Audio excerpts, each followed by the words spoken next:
आपके पुत्र की भी चर्चा है चुनाव लड़ने की। ये कोई नई बात नहीं है जो उसकी चर्चा है। चर्चा उसका बहुत दिन से है। सर्वोच्च न्यायालय ने ऐसा डिसीजन दिया है जिससे यहाँ की जनता को राहत मिली है। हम लोग को सर्वोच्च न्यायालय में काफ़ी विश्वास है। पनोरमा ग्रुप, जो सोचता है वो करता है। नमस्कार, मैं हूं सागर, न्यूज़ हाट देख रहे हैं आप। देखिए, बिहार अब चुनावी मोड में है और वोटर पुनरीक्षण वाले मामले में सुप्रीम कोर्ट के तरफ से जो टिप्पणियां आई हैं उसको लेकर महागठबंधन काफ़ी खुश नज़र आ रहा है। लेकिन सबसे बड़ी बात है कि जो प्रक्रिया चल रही थी उसको रोका नहीं गया है। लेकिन हाँ, कई डॉक्यूमेंट्स जो लगातार महागठबंधन कह रहा था कि इसको ऐड किया जाए तो उसको ऐड किया गया। इसी मुद्दे पर हम बातचीत करेंगे। हमारे साथ कांग्रेस के पूर्व प्रदेश अध्यक्ष मदन मोहन झा सर मौजूद हैं। बहुत स्वागत है सर आपका। धन्यवाद। क्या ये पूरा जो मामला चल रहा था तो इसमें बड़ी जीत आप लोगों को मिली है? ये न्यायालय का मामला है और हमारे सम्माननीय न्यायाधीशों ने, जज ने उस पर अपना कुछ टिप्पणी किया है। लेकिन फाइनल डिसीजन का तो एक वक्त दिया गया है, दूसरा सीटिंग होगा उसमें। उसके बाद जो निर्णय होगा वो तो सर्वोच्च न्यायालय है, उसका बात सबको मानना है। उन्होंने का जो मतलब जो बातचीत निकलकर सामने आई है तो महागठबंधन जो बातें कह रहा था तो क्या मानेंगे? जो महागठबंधन का डिमांड था या जिस पर उनका मेन फोकस था उस बात को वहाँ कोर्ट ने भी इंगित किया है कि ये बात सब सही है। तो अब डिसीजन तो बाद में होगा। डिसीजन होगा, लग रहा है कि आप लोगों के मतलब जो बातें आप लोग कह रहे थे वो बातें हम लोग को सर्वोच्च न्यायालय में काफ़ी विश्वास है। अब बहुत जगह जब लोग को जस्टिस नहीं मिलता है तो उस मामले में सर्वोच्च न्यायालय ने ऐसा डिसीजन दिया है जिससे यहाँ की जनता को राहत मिली है। हम लोग उससे बहुत उम्मीद करते हैं। ठीक है। अगला सवाल चुनाव को लेकर कर लेते हैं। चुनावी मोड में बिहार जा रहा है, आप लोग भी लगातार तैयारी बैठक कर रहे हैं। कांग्रेस कितनी मजबूत है? पूरी तरह तैयार है। कांग्रेस के को चुनाव के चलते नहीं तैयारी चल रही है। जब से हमारे प्रभारी जी आए हैं, कृष्णा अल्लावरू जी, उस समय से कांग्रेस लगातार अपने मोड में काम कर रही है और सभी निचले स्तर तक भी मैं समझता हूँ कि कांग्रेस का काफ़ी तैयारी है।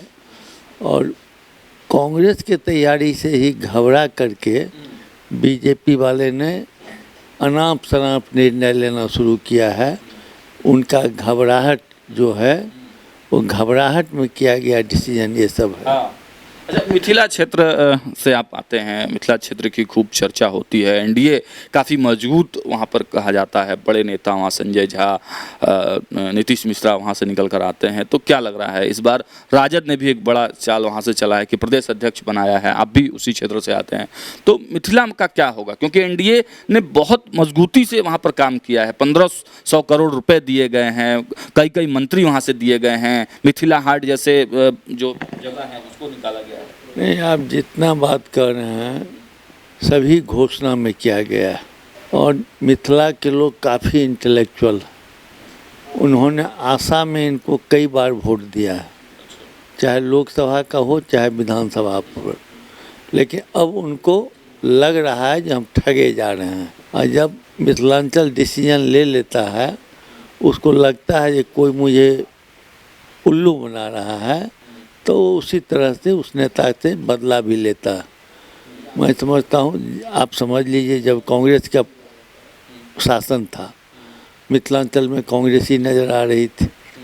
उनको लगा कि कांग्रेस हमसे कट रहे हैं, उन्होंने उसका उल्टा डिसीजन लिया।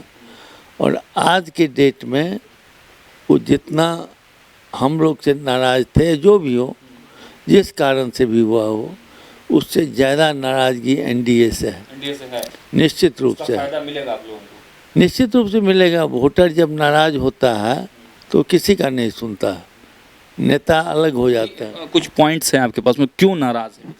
क्या नहीं? क्योंकि उसको बार बार आप उसको धोखा दिए हैं। एम्स में कितना मन लगता है 100 करोड़ से ज़्यादा खर्चा हुआ उद्घाटन में, और उसके बाद आप जाके देखिए वहाँ पानी लगा हुआ है। बन तो रहा है। कहाँ बन रहा है? आप देखे हैं अभी दरभंगा? हम तो परसों आए, कहीं कुछ नहीं है। एयरपोर्ट तो पहले भी था उसका, ठीक है, उस एयरपोर्ट मलेट्टी एयरपोर्ट था, वो आज नहीं था, वो कांग्रेस समय में था। मिथिला हाट में कहा जा रहा है कि काफी ज्यादा मिथिला हाट में अब उस पर हम कोई टिप्पणी नहीं करना चाहते। मिथिला हाट से क्या है, एयरपोर्ट से ज़रूर उस इलाका को फ़ायदा हुआ, लेकिन एयरपोर्ट कब बना था? कांग्रेस के राज में। ये मलेट्टी एयरपोर्ट से फोर्स है, उसी में ठीक है, सरकार ने हवाई जहाज़ का आवागमन शुरू किया है, इसमें कोई शक नहीं है, लेकिन इनका द्वारा बनाया हुआ नहीं है। ये ज़मीन उसको विस्तारित करना चाहते हैं, लेकिन वो सब भी अभी कागज़ पर है। सीटों के नज़रिए से मिथिला को आप लोग कैसे देखते हैं? कांग्रेस की सहभागिता क्या उस क्षेत्र में होगी? उस क्षेत्र से सीटें नहीं, कांग्रेस देखिए जो बैठ करके सब निर्णय लेके, जितने हमारे पार्टी के लोग हैं सभी की इच्छा है जो मजबूत कैंडिडेट हो, ज़्यादा से ज़्यादा सीट जीते, और हम लोग समझते हैं बहुत कन्फ्यूजन नहीं होगा उस माहौल। चुनाव में तो एक पार्टी का सर रहता है, अगर चुनाव लड़ने वाला, अगर हम 243 सीट पर भी लड़ते तो कहीं न कहीं कन्फ्यूजन होता सीट पर। यहाँ हम लोग 6 पार्टी से चुनाव लड़ रहे हैं, 6 पार्टी मिल करके, तो कन्फ्यूजन नहीं होगा, ये मानने वाली बात नहीं। लेकिन कोई ऐसा कन्फ्यूजन नहीं होगा जिससे हम लोग को जनता के बीच यह प्रसारित होगा या हमको उसका खामियां भुगतना पड़ेगा। एक अंतिम मुद्दा है, आपके पुत्र की भी चर्चा है चुनाव लड़ने की उस क्षेत्र से, मिथिला क्षेत्र से, कितनी सच्चाई? सच्चाई राजनीति में है, राजनीति में जो भी लोग रहते हैं, और वो आज से नहीं चर्चा है, उसके लड़ने की चर्चा 6 साल पुराना है। अगले ही चुनाव में लड़ने की चर्चा थी, आप उसका पेपर का निकाल के देखिए तो उसी समय निकलता था। तो ये कोई नई बात नहीं है जो उसकी चर्चा है, चर्चा उसका बहुत दिन से है। तो आप चाहते हैं कि चुनाव लड़े, टिकट मिलेगा इस बार? अब ये तो पार्टी डिसाइड करेगा कि क्या करना है, अब पार्टी को उसकी क्या उपयोगिता है, तब पार्टी डिसीजन लेगा उसमें। फायदा तो होगा ना कांग्रेस को अगर आपके पुत्र आते हैं, आपका नाम है? नहीं, नाम है, मेरा ही नाम थोड़े है, मेरे पिताजी का भी नाम है, हमसे बड़ा नाम मेरे पिताजी का है। और वो दोनों तो, पिताजी और ग्रैंडफादर बाबा जी का जो है वो खुद भी काफ़ी सक्रिय है। और अगर आप बात करेंगे, आप करें, अध्यक्ष जी करें, प्रभारी जी करें, शीर्ष नेतागण करें, वो खुद डिसीजन लेंगे जिसमें है कि नहीं। अगर मेरिट होगा तो निश्चित रूप से वो कहीं न कहीं निकलेगा। फिर आपके अगर पुत्र को टिकट मिलेगा तो फिर परिवारवाद की चर्चा?